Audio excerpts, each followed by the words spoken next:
રાજ્યમાં ખખડધજ બની રહેલા શહેરના આંતરિક અને રાજ્યની સાથે રાષ્ટ્રીય ધોરીમાર્ગોની ચોમાસા દરમિયાન કથળતી પરિસ્થિતિને લઈને આમ આદમી પાર્ટીના મહિલા પ્રદેશ પ્રમુખ રેશમા પટેલે ભાજપ સરકાર અને ભાજપના ચૂંટાયેલા લોક પ્રતિનિધિઓને આડે હાથે લીધા હતા। શું છે સમગ્ર વિગત જાણીએ આ અહેવાલમાં। જય હિન્દ, BS9 TV ન્યૂઝ પર આપની સાથે હું છું નિધિ ગઢવી। રેશમા પટેલે ભાજપ સરકાર પર આક્ષેપ કર્યા છે। તેમનું કહેવું છે કે આ ટ્રિપલ એન્જિન સરકારના રાજમાં લોકોની હાડમારી દર વર્ષે 3 ગણી વધી રહી છે, જેથી આગામી દિવસોમાં જો રાજ્યની સરકાર અને સ્થાનિક વહીવટી તંત્ર શહેરના આંતરિક અને રાષ્ટ્રીય ધોરીમાર્ગોને લઈને યુદ્ધના ધોરણે કામગીરી નહીં કરે તો આમ આદમી પાર્ટી સરકાર સામે ઉગ્ર આંદોલન પર ઉતરશે। તેઓ શું કહી રહ્યા છે પહેલા તે સાંભળીએ, પછી આગળ વાત કરીએ। આમ આદમીનું સદસ્ય અભિયાન જે ચાલી રહ્યું છે એના ભાગરૂપે અમે જૂનાગઢની જનતાને આહવાન કરીએ છીએ, ગુજરાતની જનતાને આહવાન કરીએ છીએ કે સૌ સાથે મળી અને આ કારવાને મોટો કરીએ, કારણ કે આ ભાજપ કોંગ્રેસની માસિયારગીરી છે ને એની સામેનો પડકાર છે। આ એની મિલીભગતની જે રાજનીતિ છે ને એને પરિવર્તન કરવાની આ લડાઈ છે। આ ભય, ભૂખ અને ભ્રષ્ટાચાર મુક્ત ગુજરાતની લડાઈ છે, ગુજરાત બચાવવાની આ લડાઈ છે। તો સૌ સાથે મળીને અમારા અભિયાનમાં જોડાવ અને ગુજરાતને બચાવવાની લડાઈ છે, એમાં આમ આદમી પાર્ટી સાથે મજબૂતાઈથી અમારા સંગઠનને મજબૂત કરવા સૌ આવવા માટે હું આહવાન કરું છું। ભ્રષ્ટાચારની વાત કરો, કઈ રીતે તમે આક્ષેપ કરો ભ્રષ્ટાચાર? અમે નથી કરતા, ભાજપ જ કરી રહ્યું છે ખુદના ઉપર।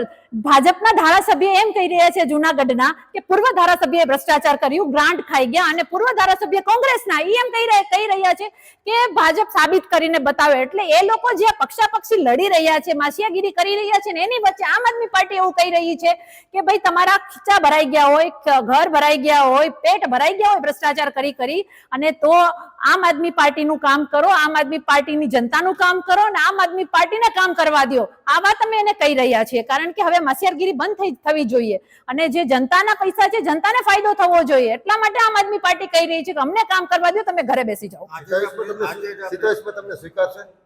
સ્વીકારી દીધા છે, સ્વીકારશે નહીં।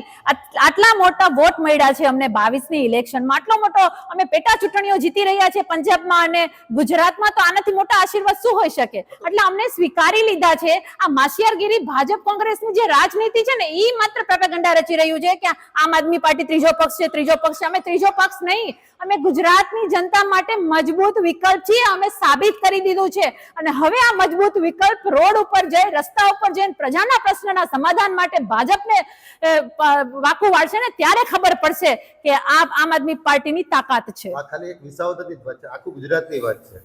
હા, આખા ગુજરાતમાં જ કહીએ છીએ કે આખા ગુજરાતમાંથી 43 લાખ વોટ અમને મળ્યા છે, તો આટલો મોટા આશીર્વાદ અમને જનતાના મળ્યા છે, તો અમને પૂરો વિશ્વાસ છે કે પ્રજા ત્રસ્ત થઈ ગઈ છે ભ્રષ્ટાચારથી, ખાડા ખબડાઓથી, મોંઘવારીથી, અસુરક્ષા ફીલ કરે છે, બેરોજગારો વધી રહ્યા છે। આ દરેકની વચમાં આમ આદમી પાર્ટી એક જ એવો ક્રાંતિકારી સૂર્યોદય થઈ રહ્યો છે ગુજરાતની ભૂમિ ઉપર। એટલા માટે તો જે કહેવાય છે કે ભાજપના પેટમાં તેલ રેડાય છે, અમારા નેતાઓ ઉપર કેસ કરે છે, અમારા ધારાસભ્યોને તોડીને લઈ જાય છે, તો આનાથી મોટી સાબિતી ગુજરાતની જનતાને શું જોઈએ? પ્રેસ કરવાનું કારણ શું? આજે અમે પ્રેસ કરી છે, અમારું સદસ્યતા અભિયાન છે। આ અભિયાનને લઈને અમે જૂનાગઢને આહવાન કરીએ છીએ અને જૂનાગઢ જે ખાડામાં ગયું છે, મહાનગરપાલિકાને ખાડા નગર બનાવી દીધું છે, એને લઈને અમે આગામી દિવસોમાં જૂનાગઢમાં આંદોલન કરીશું અને પ્રજા વચ્ચે જઈ અમારા સદસ્યતા અભિયાનને લઈને અમે પ્રજા વચ્ચે જશું, એની સમસ્યા સાંભળીશું અને એના સમસ્યાના સમાધાન માટે અમે ભાજપને લલકારીશું। અને એને ચીમકી અમે એટલા માટે આપીએ છીએ કારણ કે આ કામ નથી કરતા, તો જલ્દીમાં જલ્દી કામ થાય અને પ્રજાને સુખાકારી આપે, એ આશા સાથે અમે આજે આપ સૌને અહીંયા આમંત્રણ કર્યા છે અને જનતા સુધી અમારો અવાજ પહોંચે એટલા માટે અમે આપની વચ્ચે આ પક્ષ મૂક્યો છે। જૂનાગઢ શહેરના આંતરિક માર્ગોની હાલતને લઈને રેશમા પટેલે જે રીતે ભાજપ મનપાના શાસકોને આડે હાથે લીધા હતા, આગામી થોડા જ દિવસોમાં તમામ શહેરોના આંતરિક અને રાજ્યની સાથે રાષ્ટ્રીય ધોરીમાર્ગોની સ્થિતિ લોકો સરળતાથી વાહન ચલાવી શકે તે પ્રકારની બનાવવાની સરકારને વિનંતી કરી હતી। અને જો આગામી દિવસોમાં મહાનગરોની સાથે શહેરોના અને રાજ્ય તેમજ રાષ્ટ્રીય ધોરીમાર્ગો કે જે હાલ વરસાદને કારણે એકદમ ખખડધજ બની ગયા છે તેમાં કોઈ સુધારો નહીં થાય તો આમ આદમી પાર્ટી જાહેર માર્ગોને લઈને રોડ પર ઉતરતા અટકાશે નહીં તેવી ચીમકી પણ તેમણે ઉચ્ચારી છે। હવે જોવું રહ્યું કે આગામી સમયમાં ભાજપ શાસિત જૂનાગઢ મનપા દ્વારા શું પગલાં લેવામાં આવે છે। આ વિશે તમારું શું માનવું છે અમને કમેન્ટ કરીને ચોક્કસથી જણાવજો. આવા જ વધુ અહેવાલો સાથે મળતા રહીશું. તમે મારી યુટ્યુબ ચેનલને સબસ્ક્રાઇબ કરવાનું અને અમને ફેસબુક અને ઇન્સ્ટાગ્રામ પર ફોલો કરવાનું ભૂલશો નહીં. બાકી અમને નવી અપડેટ્સ માટે આપ જોતા રહો BSI ટીવી ન્યૂઝ. નમસ્કાર.